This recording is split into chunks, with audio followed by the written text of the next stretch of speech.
ওদিকে সেই প্রহরী রাজকুমারের পোশাক রাঘবের কাছে নিয়ে এসে হাজির হয়। এই নিন মন্ত্রীপুত্র, আমি রাজকুমারের কক্ষে গিয়ে তার পোশাক নিয়ে এসেছি। এবার আমি আসছি। না না, তুমি কোথায় যাচ্ছ? এখন তোমার কোথাও যাওয়া হবে না, তোমাকে আমার সাথে থাকতে হবে।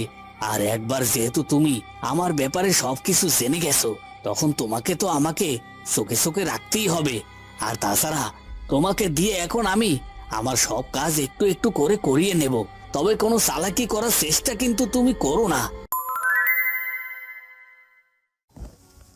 ওদিকে সেই পাখিটি উড়ে গিয়ে অভাগীর বাড়িতে হাজির হয়। আর সেখানে গিয়ে দেখতে পায় যে অভাগী এক কোণে বসে তার সুখ পাখির সাথে গল্প করছে। ওই তো মেয়েটি ওখানে বসে আছে, আর ও কেমন ওর বন্ধু পাখিটির সাথে গল্প করছে। দূর থেকে ওকে দেখতে বড্ড মিষ্টি দেখাচ্ছে। ইস, ও যেমন ওর বন্ধু পাখিটির সাথে মন খুলে গল্প করছে, ও যদি আমার সাথে এভাবে গল্প করতো তাহলে কত ভালোই না হতো। আমার যে ওর সাথে কথা বলতে বড্ড ইচ্ছে করছে, কিন্তু আমি ওর সাথে কি করে কথা বলি? আর তাছাড়া ও যদি জানে যে আমি এখানে এসেছি, তাহলে তো আমার উপর রাগও করতে পারে। ও হয়তো এটা ভাববে যে আমি ওর পিছু করে এখানে এসেছি, আর তখন হয়তো রেগে গিয়ে আমাকে এখান থেকে তাড়িয়েও দিতে পারে। না না, আমি ওর সামনে যাব না, আমি এখানেই থাকি। দূর থেকে ওকে দেখতে পাচ্ছি, এটাই বা কম কিসের। ওদিকে সুখ পাখি তাকে দেখে ফেলে। জঙ্গলের ওই পাখিটা কেমন তার পিছু করতে করতে তার বাড়ি পর্যন্ত চলে এসেছে। আর দেখ, এখন ওখানে চুপচাপ দাঁড়িয়ে দাঁড়িয়ে তোর দিকে কেমন ভাবে তাকিয়ে আছে। আমার কিন্তু এই পাখিটিকে মোটেও সুবিধার লাগছে না রে। আমার মনে হচ্ছে ওই পাখিটা নিশ্চয়ই কোনো বদমতলব আছে রে। দূর সুখ পাখি, তুই এসব কি বলছিস? ওর বদমতলব কেন থাকতে যাবে বলতো? আমি কি ওর শত্রু নাকি? হয়তো বা এদিকেই যাচ্ছিল, তাই এখানে এসে বসেছে। চল তো ওর কাছে গিয়ে দেখি বরং। এ কথা বলে অভাগী পাখিটির কাছে চলে আসে। আর তখনই পাখিটি উড়ে যাওয়ার প্রস্তুতি নেয়। দাঁড়াও দাঁড়াও, যেও না, কোথাও যেও না। আমাকে ক্ষমা করো, আমি তোমার এখানে আসিনি। আসলে আমি এই পথ দিয়ে যাচ্ছিলাম, তাই আর কি তোমাকে দেখলাম।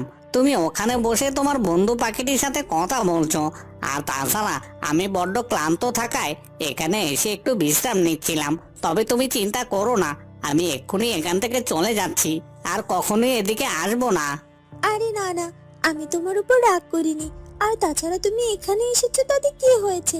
তুমি তো পাখি, আর তুমি যেখানে খুশি সেখানেই যেতে পারো। আর তাছাড়া আজ আমার মনটা না বেশ খুশি। তোমাকে না বলেছিলাম আমার মাকে কোথাও খুঁজে পাচ্ছিলাম না? জানো তো, আমার মা না কোথাও যায়নি।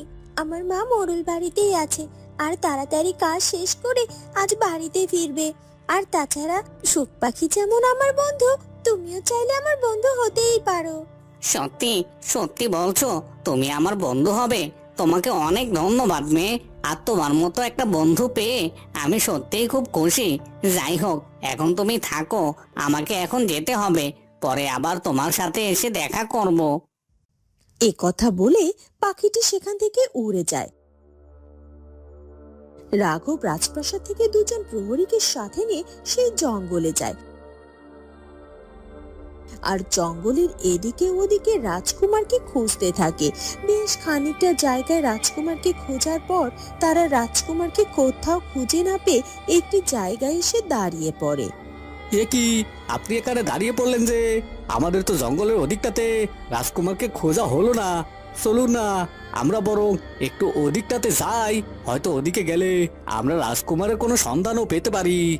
না না, তোমাকে সাথে করে নিয়ে তো আমি জঙ্গলের ওদিকটাতে যেতে পারবো না। তুমি হলে রাজার খাস প্রহরী, আর তাই তুমি যেটা দেখবে সেটাই জানিয়ে দেবে।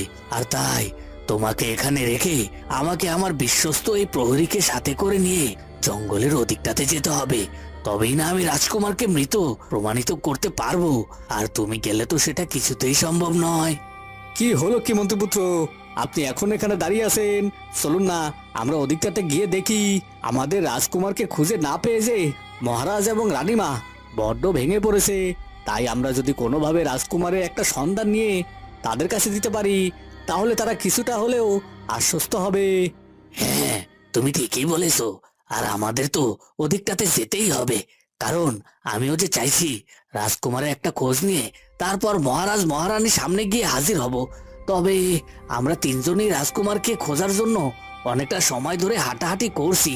আর তাছাড়া তোমরা দুজনে অনেক ক্লান্ত, তোমরা দুজন এখানে থাকো, আমি বরং নিজে ওদিকে ঘুরে আসছি। হ্যাঁ হ্যাঁ, ঠিকই বলেছেন। আসলে অনেকটা পথ হেঁটেছি তো, এজন্য পায়ে বেশ ব্যথা করছে। তাহলে আমরা বরং এখানে থাকি, আপনি ওদিকটাতে দেখে আসুন। না না, আমার খুব একটা অসুবিধা হচ্ছে না, আর আমার ক্লান্তও লাগছে না। তুই বরং এখানে বিশ্রাম নে। আর তাছাড়া মন্ত্রীপুত্র একা ওখানে যাবে, এটা কেমন হয় না? আমি বরং মন্ত্রীপুত্রের সাথে যাই। হ্যাঁ, এটা ঠিকই বলেছো।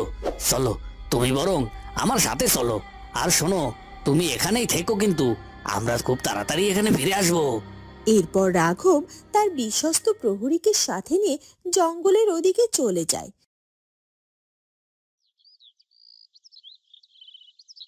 ওদিকে রাজকনকও তার গণনা চালিয়ে যেতে থাকে, আর গণনা করতে করতে সে রাজকুমারের ব্যাপারে সবকিছু জানতে পেরে যায়। আর সে সবকিছু পরিপূর্ণভাবে নিশ্চিত হওয়ার জন্য বারবারই একই গণনা করতে থাকে, আর বারবারই তার কাছে একই ফলাফল আসে। প্রথম থেকেই আমি রাজকুমারের ব্যাপারে গণনা করার জন্য বারবার চেষ্টা করে যাচ্ছি, আর বারবারই আমার কাছে ফলাফল একই আসছে। যতবার আমি গণনা করছি ততবারই আমি দেখতে পাচ্ছি যে রাজকুমার বেঁচে আছে আর একটা অভিশাপে অভিশপ্ত হয়ে আছে। তবে রাজকুমার যে বেঁচে আছে এটা মহারাজকে জানাতেই হবে। তবে আমি তো মহারাজের কাছে 5 দিন সময় নিয়েছিলাম, তার মধ্যে এখনো 4 দিন সময় বাকি আছে। আর এর মধ্যেই আমি সব কিছু জানতে পেরে গেছি। আর তাছাড়া আমি যেভাবে গণনা করেছি তাতে করে আমার গণনা ভুল হওয়ার কোনো অবকাশ নেই। আমি যা গণনা করে দেখতে পাচ্ছি সেটাই সঠিক। তবে রাজকুমারের এমন পরিণতি হবে সেটা তো আমি কখনোই ভাবতে পারিনি। রাজকুমার কি মানুষ থেকে একটি ছোট পাখিতে পরিণত হয়েছে, তাও এক সাধুর অভিশাপে। তবে সেই সাধুও তো অনেক আগে থেকেই চেষ্টা করছে রাজকুমারকে তার অভিশাপ থেকে মুক্ত করার, কিন্তু সেও তো রাজকুমারকে সেই অভিশাপ থেকে মুক্ত করতে পারছে না। আর সব থেকে বড় কথা হলো রাজকুমার সেই পাখির রূপে রাজপ্রাসাদে অনেকবার এসেছে, কিন্তু মহারাজ মহারানী বারবারই রাজকুমারকে না চিনে এই রাজপ্রাসাদ থেকে তাড়িয়ে দিয়েছে। আর এটা যে সত্যিই খুব কষ্টকর। রাজকুমার এখন মনের কষ্টে জঙ্গলে জঙ্গলে উড়ে বেড়াচ্ছে, কিন্তু এটা কি করে হতে পারে? রাজকুমারের এরকম পরিণতি তো কখনো মেনে নেওয়া যায় না। তবে যেটাই হোক না কেন, খুব একটা দেরি করা যাবে না।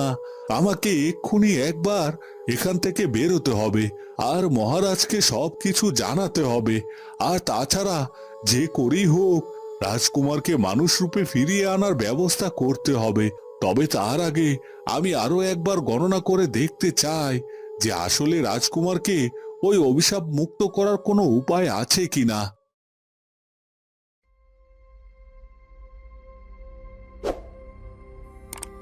ওদিকে মোড়লগিন্নি চলতে চলতে জঙ্গলের মধ্যে এক কুটিরে পৌঁছে যায়। যাক, অবশেষে আমি কানিবুড়ির বাড়িতে এসে পৌঁছে গেছি। আর এখনো বেশ বেলাও বাকি আছে, আর তাই আমি এখানকার কাজ শেষ করে তাড়াতাড়ি বাড়িতে ফিরে যেতে পারবো। যাই হোক, আর সময় নষ্ট না করে কানিবুড়িকে বরং আমি ডেকেই নি। কানিবুড়ি, কানিবুড়ি, বাড়িতে আসো নাকি গো? একটু বেরিয়ে এসো না, তোমার সাথে যে আমার কিছু কথা ছিল। কানিবুড়ি, কানিবুড়ি, কানিবুড়ি, কোথায় তুমি? মোড়লগিন্নির ডাকে কানিবুড়ি ঘর থেকে বেরিয়ে আসে। এই কে গো?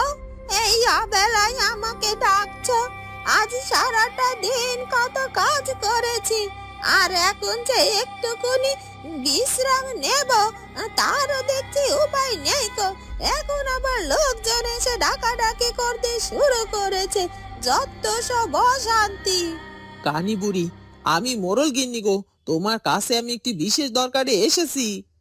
মরল গিন্নি, তা আগে বলবে তো। আসলে আমার দুখানা চোখ আজকাল বড্ড ঝামেলা করে, ঠিক মতো দেখতেই পাইনি কো। এই জন্যই তো লোকে আমাকে কানি বুড়ি বলে ডাকে। তা তুমি এত কষ্ট করে আমার বাড়ি পর্যন্ত এসেছো, তোমাকে কোথায় বসতে দেই বলো তো? না না কানি বুড়ি, তোমার এত ব্যস্ত আর কিছু নেই। আমি তোমার কাছে যে কাজে এসেছি, তুমি শুধুমাত্র আমার সেই কাজটা করে দিলেই হবে। আর তাছাড়া তুমি চোখে দেখতে পাও না তাতে কি, তোমার সব কাজ তো তুমি ঠিকঠাক মতো করো। হ্যাঁ হ্যাঁ হ্যাঁ, সেটা আমি ঠিকই করি, কিন্তু মরল গিন্নি, তুমি আসলে কি কাজে আমার কাছে এসেছো সেটা আগে বলো তো দেখি। আমি তোমার জন্য কতটুকু কি করতে পারি। হ্যাঁ হ্যাঁ বলছি, সব তোমাকে বলছি। তবে তোমাকেও কথা দিতে হবে, আজকে তোমার আর আমার মধ্যে যা কিছু হবে, এই সব কিছু আমি আর তুমি ছাড়া কেউ কিন্তু জানতে পারবে না। আর তার জন্য আমি তোমাকে মোটা অঙ্কের পয়সা দেব। এই কানি বুড়ি পয়সার জন্য সব কিছু করতে পারে। তুমি আমাকে মোটা অঙ্কের পয়সা দাও, তাহলে তুমি যা বলবে সেটাই হবে। এখন বলে ফেলো তো বাপু, কি করতে হবে আমাকে? বলছি, সব কিছু বলছি। এরপর মোরল গিন্নি কানি বুড়িকে চুপি চুপি কিছু একটা বলতে থাকে। কি কানি বুড়ি, সব কিছু বুঝেছো তো? তোমাকে কি করতে হবে? বুঝেছি বুঝেছি, সে আর বলতে, সব কিছু বুঝে নিয়েছি আমি। তুমি শুধু চুপচাপ থাকো, সময় মতো তোমার কাজখানা ঠিকঠাক মতো হয়ে যাবে গো। তাহলে তো হয়ে গেল, এবার আমি আসছি। আর হ্যাঁ, তুমি তোমার কাজ শেষ করে আমার বাড়িতে গিয়ে একবার দেখা করে এসো। আমি তোমার জন্য পয়সা গুছিয়ে রাখবো। ঠিক আছে ঠিক আছে, তাই হবে খান। এরপর মোরল গিন্নি বাড়ির দিকে রওনা দেয়।